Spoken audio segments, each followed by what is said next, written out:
आपको नजर आ रहा है, आप देखिए जरा गौर के साथ ही आप देखिए।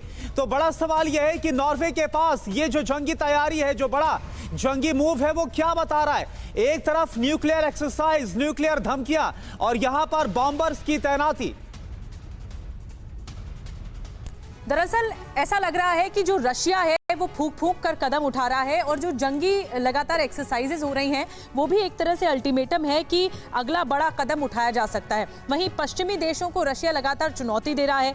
अमेरिका, नाटो सक्रिय हो चुके हैं। न सिर्फ अमेरिका, नाटो बल्कि ईयू अलग सक्रिय हो गया है और कहा अगर हम पर हमला किया तो ये बहुत विनाशकारी होगा और ये रूस के लिए अच्छा नहीं होगा। लेकिन अब हम आपको बताने जा रहे हैं जंगबाजी की अगली कड़ी में कि किस तरह से ये जो वॉर है, ये जो जंग है, वो एक अलग दिशा में जाती हुई दिख रही है। अब डिटेल में समझते हैं कि रूस का ये पूरा मूव क्या है, रशिया चाहता क्या है और इसका असर कैसे हो सकता है, इसका इंपैक्ट क्या होगा। नॉर्वे की सीमा से सिर्फ 32 किलोमीटर की दूरी पर रूसी बॉम्बर्स इस वक्त तैनात हैं। तो ये रूस की एक्सरसाइज है कि बड़ी पिक्चर सामने पूरी दुनिया की रखी जाए। कोला प्रायद्वीप की सैटेलाइट इमेज में दिख रहे हैं 11 रूसी बॉम्बर्स, जो कि डराने की कोशिश हो सकती है कि अगर हिमाकत की गई पश्चिमी देशों की तरफ से तो हम करारा जवाब देंगे। रूसी बॉम्बर्स में TU-160 और TU-95 भी शामिल है। ये एक तरह से कोशिश है नॉर्वे के पास कोला प्रायद्वीप में अपनी एक्सरसाइज को बढ़ाने की रूसी सेना की, ताकि इस बेस को बढ़ाया जा सके, इस पूरे ये जो सैन्य कैंप को बढ़ाया जा सके। यहां से पूरे यूरोप से लेकर अमेरिका तक न्यूक्लियर हमले संभव हैं और अगर न्यूक्लियर वॉर होता है तो फिर ये पूरी दुनिया के लिए विनाशकारी होगा। ये सनसनीखेज तथ्य भी है। यहाँ से पूरे यूरोप से लेकर अमेरिका तक न्यूक्लियर हमले जो हैं संभव हैं। तो राठौर सर, मैं आपसे जानना चाहूंगी, आप इस मूव को, जो रशिया के मूव को कैसे देखते हैं? रशिया ये कोशिश कर रहा है कि अपनी धमक जो है पूरी दुनिया में उसकी बनी रहे और इसीलिए ये जो मिलिट्री एक्सरसाइजेज हैं पश्चिमी देशों को डराने के लिए की जाती हैं। देखिए, अभी रूस की भी एक न्यूक्लियर एक्सरसाइज ड्यू है, जिस तरीके से नेटो कर रहा है अपनी एक्सरसाइज, और मैं समझता हूं कि उस न्यूक्लियर एक्सरसाइज के चलते ये सारे मूव किए जा रहे हैं। अगर आपको याद होगा 10 अक्टूबर को जो यूक्रेन पर मिसाइल अटैक हुआ था, उसमें भी रूस ने चारों तरफ से मिसाइल के अटैक किए थे। कैस्पियन सी से भी अटैक किया था, ब्लैक सी से भी अटैक किया था, बेलारूस से भी अटैक किया था और उसके साथ साथ उसके न्यूक्लियर कैपेबल बॉम्बर्स ने भी मिसाइल फायर किया था। तो ये सारी चीज़ें उस पर हो रही है। मैं एक चीज़ कहना चाहूँगा, न्यूक्लियर धमकियाँ जो चल रही हैं, न्यूक्लियर धमकियों में नेटो की तरफ से सबसे बड़ा स्टेक होल्डर है अमेरिका। और अगर सीईओ, नाटो का सीईओ धमकी दे रहा है, उसका कोई मतलब नहीं बनता है। ठीक है, ईयू का सीईओ कोई धमकी दे रहा है, उसका भी कोई मतलब नहीं होता है। अमेरिका क्या कह रहा है? लेकिन इस पूरे मामले में हमने पुतिन का एक और रिसेंट बयान देखा कि एक बार फिर से वो ये बात कहने लगे हैं कि यूक्रेन अगर नेटो का मेंबर बनेगा तो दुनिया विश्व युद्ध की तरफ बढ़ेगी। यानी कि वो पुराना स्टैंड जहां से ये पूरी की पूरी वॉर शुरू की गई थी, एक बार फिर से वहां आ रहे हैं। इसका मतलब ये है कि वो नेटो को फिर से सीधे डायरेक्टली वो मैसेज देना चाहते हैं कि भले ही युद्ध चल रहा हो, लेकिन नेटो ये याद रखे कि हम उसके विस्तार को स्वीकार नहीं करेंगे। इस खबर पर नजर बनी हुई है, अपडेट्स आप तक पहुंचाते रहेंगे। चेचन्या के खतरनाक लड़ाके, ब्रिज अटैक के बाद कर्च ब्रिज जिस पर एक्सप्लोजन हुआ, इसके बाद रूस की अभेद सुरक्षा। TV9 Bharat first ground zero पर मौजूद है और चेचन्या के लड़ाके क्रीमिया पहुंच गए हैं। तो आखिर इसका क्या मतलब है? मनीष झा की जो इस वक्त वॉर जोन में मौजूद है, उनका हम रुख कर रहे हैं। मनीष, आपके पास क्या इंफॉर्मेशन, चेचन्या के लड़ाकों का क्रीमिया पहुंचना क्या बता रहा है? बिल्कुल करुणा, देखिए टीवी9 भारतवर्ष के कैमरे पर कैद हुई वो तस्वीरें हैं जो निश्चित तौर पर इस समय न केवल रूस और यूक्रेन बल्कि यूक्रेन की मदद दे रहे तमाम नाटो देशों के लिए भी तिल मिलाने वाली बात है। और वो बात यह है कि अब क्रीमिया ब्रिज पर हुए हादसे के बाद हमने खुद अपने कैमरे पर कैद किया है चेचन लड़ाकों को ले जाते हुए सेना के ट्रक। कई सेना के ट्रकों का काफिला यहां से गुजर रहा था और मैंने उससे खुद देखा और फिर हमारे कैमरे ने उसे कैद किया। इसका मतलब यह है कि आप देखिए कि बात कितनी गंभीर हो गई है कि क्रीमिया ब्रिज पर हमले के बाद पहले रूस ने पलटवार करते हुए 12 शहरों पर हमले किए उसके बाद क्रीमिया ब्रिज की सुरक्षा के लिए वॉरशिप तैनात किए और अब क्रीमिया की धरती पर चेचन लड़ाके। मतलब यह है कि रूस को आशंका है कि क्रीमिया पर हमला हो सकता है। रूस को आशंका है कि खेरसॉन और मारियोपोल में जो यूक्रेन की सेना बढ़त बना रही है वो यहां तक पहुंच सकती है और उसको रोकने के लिए चेचन लड़ाके को यहां पर तैनात किया गया है। क्या मनीष ये रूस का फ्रस्ट्रेशन दिखाता है? कर रहा है रूस। मनीष, क्या ये रूस का फ्रस्ट्रेशन दिखाता है कि रूस अपनी पूरी तैयारी को धार दे रहा है कि अगर अब यूक्रेन ने कोई पलटवार किया तो रूस जवाब दे सकता है? हालांकि रूस पहले भी रिवेंज ले चुका है, मिसाइलें कई दाग चुका है यूक्रेन पर, जिसमें कीव भी शामिल था। अब क्रीमिया में चेचन ने लड़ाके ये बताता है कि रूस डरा हुआ है और रूस चाहता है कि अब जो वार होगा वो पहले उसकी तरफ से होगा। देखिए, इसे आप इस रूप में भी कह सकते हैं कि जंग अब इस मुकाम पर पहुंच गया है जहां पर कि कुछ भी हो सकता है। जहां पर कि हमने जो नहीं सोचा था वो सब कुछ हो रहा है। यानी रूस ने सोचा था कि रूस की जो मेन टेरिटरी है उस पर हमला नहीं होगा, लेकिन अब हमले हो रहे हैं। बेलगोरोद पर लगातार 3 दिन से हुई गोलीबारी इसका सबसे बड़ा उदाहरण है। उसके बाद रूस ने सोचा था कि कभी क्रीमिया ब्रिज पर यह अटैक करने का दुस्साहस नहीं करेंगे। क्रीमिया ब्रिज पर अटैक हुआ, तो क्या अब क्रीमिया की धरती पर यूक्रेन की सेना प्रवेश करने वाली है? और अगर ऐसा हुआ तो फिर कितना बड़ा। ठीक है, देखिए लौट रहे हैं आपके पास, हम लौट रहे हैं और इस बीच हम चाहेंगे कुछ तस्वीरें भी आसपास की दिखाएं। और देखिए, रूस की पश्चिमी देशों को कयामत वाली चेतावनी भी सामने आई है। यूक्रेन नाटो में शामिल हुआ तो विश्व युद्ध तय है, ये कहना है रूस का। रूसी सुरक्षा परिषद के अधिकारी ने यह चेतावनी दी है, वजूद को खतरा आया तो परमाणु अटैक भी करेंगे। कोई गुरेज नहीं, कोई इनकार नहीं परमाणु हमले से। तो आप देखिए, रूस की तरफ से एक बार फिर से क्लियर कट कह दिया गया है पश्चिमी देशों को, चाहे वो नेटो हो, यूरोपियन यूनियन हो, जो लगातार इस बात को सामने रख रहे हैं कि देखिए अगर रूस की तरफ से कुछ भी आगे गड़बड़ की जाती है, हालांकि 4 बड़े इलाकों को पहले एनेक्स किया जा चुका है, लेकिन अगर इसके बाद कोई और भी खतरा बढ़ता है तो बड़ी वार्निंग की बड़ा अंजाम भुगतना होगा अगर न्यूक्लियर वेपन का इस्तेमाल होता है। लेकिन आप देखिए इसका क्या मतलब है, तो रूस कर देगा एटमी हमला। क्यों कर देगा रूस एटमी हमला? यूक्रेन नेटो में शामिल हुआ तो इसे तीसरे विश्व युद्ध की गारंटी माना जाएगा। रूसी सुरक्षा परिषद के उप सचिव अलेक्जेंडर वेनेडिक्टोव का यह बयान है, इसलिए बयान बहुत अहम हो जाता है। और क्या है, रूस के अस्तित्व पर खतरा आया तो परमाणु बम का इस्तेमाल करेंगे। आपको याद होगा वो तस्वीरें जैसे एनेक्स किया गया था 4 बड़े इलाकों को, उधर वोलोदिमीर ज़ेलेंस्की ने उस पेपर पर साइन किया था, उस एप्लीकेशन पर नेटो में शामिल होने के लिए। इसके बाद और ज्यादा आग बबूला हो गए पुतिन। इसके बाद रूस और पश्चिम ही नहीं पूरी दुनिया तबाह हो जाएगी, इस तरह से वार्न किया जा रहा है रशिया की तरफ से। यूक्रेन अच्छी तरह से जानता है कि वो कितना खतरनाक खेल खेल रहा है। इस बात को लेकर नेटो में शामिल नहीं होना इसे पहले भी बार बार बोला जाता रहा है रशिया की तरफ से।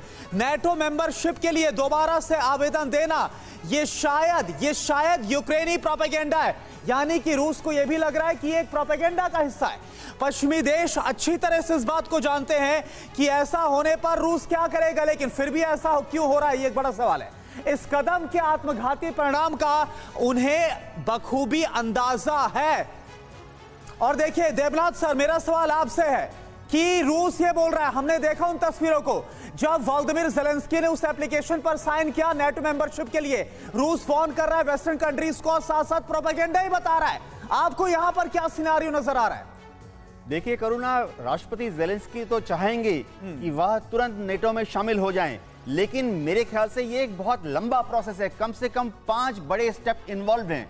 एक चीज मैं बता दूं, अगर नेटो यूक्रेन को अपने में शामिल करता है तो नेटो की रिस्पांसिबिलिटी बहुत ज्यादा बढ़ जाती है। एक ये है कि फिर नेटो चार्टर के अनुसार बाध्य हो जाता है कि यूक्रेन में अपने बूट्स ऑन ग्राउंड प्रोवाइड करे, और मेरे ख्याल से आज तक अमेरिका या कोई भी नेटो देश बूट्स ऑन ग्राउंड यूक्रेन में डालने के लिए तैयार नहीं है। ये उकसाएगा नहीं रूस को? जी हाँ, ये रूस को बहुत बुरी तरह से उकसाएगा, क्योंकि रूस जानता है कि अगर यूक्रेन नेटो ज्वाइन करता है तो नेटो को यह पावर मिल जाती है कि ना सिर्फ वो नेटो की सरजमीन से अपने एटमी हथियारों को और रॉकेट्स को डिप्लॉय करे। सर यही वजह है कि TV9 भारतवर्ष वो ग्राउंड रियलिटी भी दिखा रहा है, और हमारे सहयोगी मनीष भी इस वक्त हमारे साथ हैं।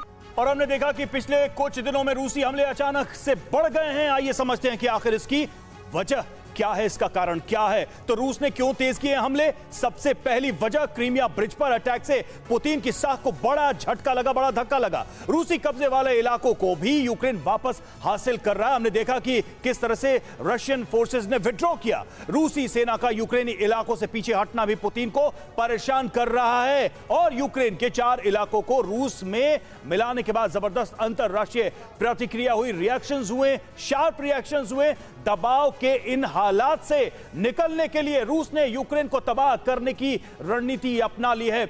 आगे क्या हो सकता है इस पर भी एक नजर यूक्रेन पर। इसी तरह रूसी हमले जारी रहे तो पश्चिम पर रणनीति बदलने का दबाव बढ़ेगा और इस प्रेशर में न जाने क्या होगा, असर क्या होगा अगर यह प्रेशर बढ़ता गया। और क्या वाकई में पुतिन नाटो को टेस्ट कर रहे हैं? He is testing too hard NATO. Definitely, बिल्कुल सही कह रहे हैं रवि आप। देखिए, अभी जो सिचुएशन थोड़ी बदल गई है। पहले तो रूस जो है यूक्रेन के इलाके में हमला कर रहा था, अभी हमला रूस के इलाके में हो रहा है, क्योंकि ये सारे इलाके रूस ने अपना हम बना लिया है। तो जब रूस ने अपना बना लिया है तो इसमें से कुछ भी जाना ये पुतिन के लिए बहुत बड़ा झटका है, जिसको कि वो आगे संभाल नहीं पाएंगे और बता नहीं पाएंगे क्यों हो रहा है। दूसरी चीज, जहां तक नाटो का सवाल है, नाटो की अभी हालत भी बहुत ही अस्थिर हो गई है, क्योंकि उनके अंदर इतनी ज्यादा इंटरनल अपीवल है, उनके अंदर कई जगह परेशानियां बढ़ गई हैं, उनके खुद के लोग प्रदर्शन कर रहे हैं। जर्मनी, इटली, फ्रांस और हंगरी में इतनी ज्यादा इन्फ्लेशन और बाकी चीजों की वजह से हो रही हैं। दूसरा जो है, यूक्रेन उनसे मदद मांगे जा रहा है कि जब तक आप देंगे नहीं हम जो है आगे नहीं बढ़ेंगे। ठीक है, बिल्कुल ये काफी खतरनाक कदम है और अगर ऐसा होता तो क्या कोई बचेगा, ये भी एक बड़ा सवाल है। इन सब के बीच बड़ी खबर, रूस का पश्चिम के खिलाफ बहुत बड़ा जंगी मूव। नॉर्वे की सीमा पर रशियन बॉम्बर्स तैनात कर दिए गए। कोला प्रायद्वीप की सैटेलाइट इमेज के जरिए बड़ा खुलासा हुआ है। तस्वीर आपको दिखा रहे हैं, तस्वीरों में कतार में दिख रहे हैं रूसी बॉम्बर्स। तो ये देखिए, कोला प्रायद्वीप की सैटेलाइट इमेजेस सामने आई है, जिसमें बॉम्बर्स, जो कि रूसी बॉम्बर्स तैनात किए गए हैं, जो कि कतार से आपको नजर आ रहा है। आप देखिए जरा गौर के साथ ही, आप देखिए। तो बड़ा सवाल यह है कि नॉर्वे के पास ये जो जंगी तैयारी है, जो बड़ा जंगी मूव है, वो क्या बता रहा है। एक तरफ न्यूक्लियर एक्सरसाइज, न्यूक्लियर धमकियां, और यहां पर बॉम्बर्स की तैनाती। दरअसल ऐसा लग रहा है कि जो रशिया है वो फूंक फूंक कर कदम उठा रहा है और जो जंगी लगातार एक्सरसाइजेज हो रही हैं वो भी एक तरह से अल्टीमेटम है कि अगला बड़ा कदम उठाया जा सकता है। वहीं पश्चिमी देशों को रशिया लगातार चुनौती दे रहा है।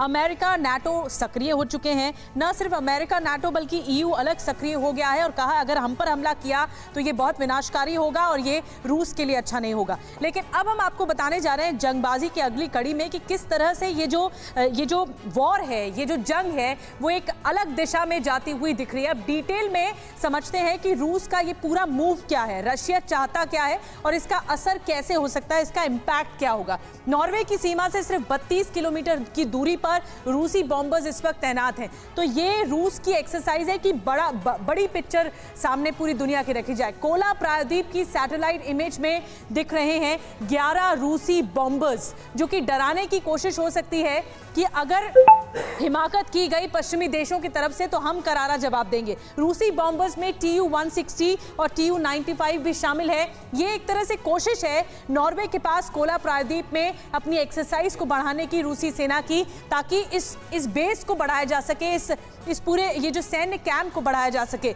यहां से पूरे यूरोप से लेकर अमेरिका तक न्यूक्लियर हमले संभव हैं और अगर न्यूक्लियर वॉर होता है तो फिर ये पूरी दुनिया के लिए विनाशकारी होगा। ये सनसनीखेज तथ्य भी है।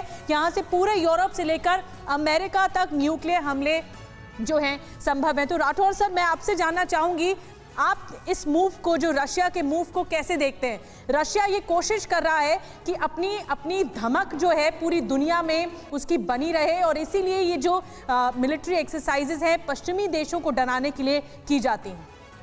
देखिए, अभी रूस की भी एक न्यूक्लियर एक्सरसाइज ड्यू है, जिस तरीके से नेटो कर रहा है अपनी एक्सरसाइज, और मैं समझता हूं कि उस न्यूक्लियर एक्सरसाइज के चलते ये सारे मूव किए जा रहे हैं। अगर आपको याद होगा 10 अक्टूबर को जो यूक्रेन पर मिसाइल अटैक हुआ था, उसमें भी रूस ने चारों तरफ से मिसाइल के अटैक किए थे। कैस्पियन सी से भी अटैक किया था, ब्लैक सी से भी अटैक किया था, बेलारूस से भी अटैक किया था और उसके साथ साथ उसके न्यूक्लियर कैपेबल बॉम्बर्स ने भी मिसाइल फायर किया था। तो ये सारी चीज़ें उस पर हो रही है। मैं एक चीज़ कहना चाहूँगा, न्यूक्लियर धमकियाँ जो चल रही हैं, न्यूक्लियर धमकियों में नेटो की तरफ से सबसे बड़ा स्टेक होल्डर है America.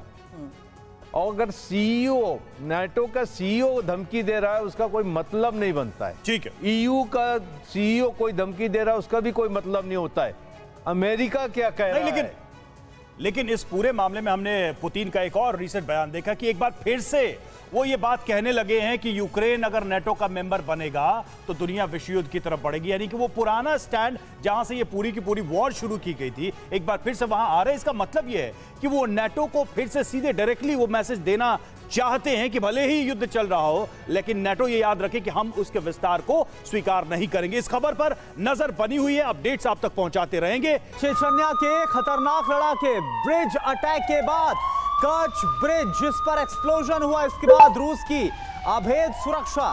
TV9 Bharatvarsh ground zero पर मौजूद है और चेचन्या के लड़ाके क्रीमिया पहुंच गए हैं। तो आखिर इसका क्या मतलब है? मनीष झा की जो इस वक्त वॉर जोन में मौजूद है, उनका हम रुख कर रहे हैं। मनीष, आपके पास क्या इंफॉर्मेशन, चेचन्या के लड़ाकों का क्रीमिया पहुंचना क्या बता रहा है?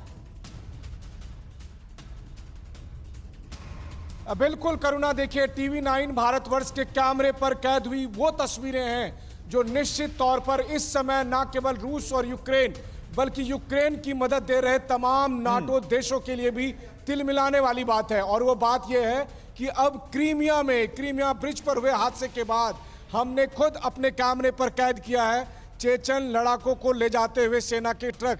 कई सेना के ट्रकों का काफिला यहां से गुजर रहा था और मैंने उससे खुद देखा और फिर हमारे कैमरे ने उसे कैद किया। इसका मतलब यह है कि आप देखिए कि बात कितनी गंभीर हो गई है कि क्रीमिया ब्रिज पर हमले के बाद पहले रूस ने पलटवार करते हुए 12 शहरों पर हमले किए, उसके बाद क्रीमिया ब्रिज की सुरक्षा के लिए वॉरशिप तैनात किए और अब क्रीमिया की धरती पर चेचन लड़ाके।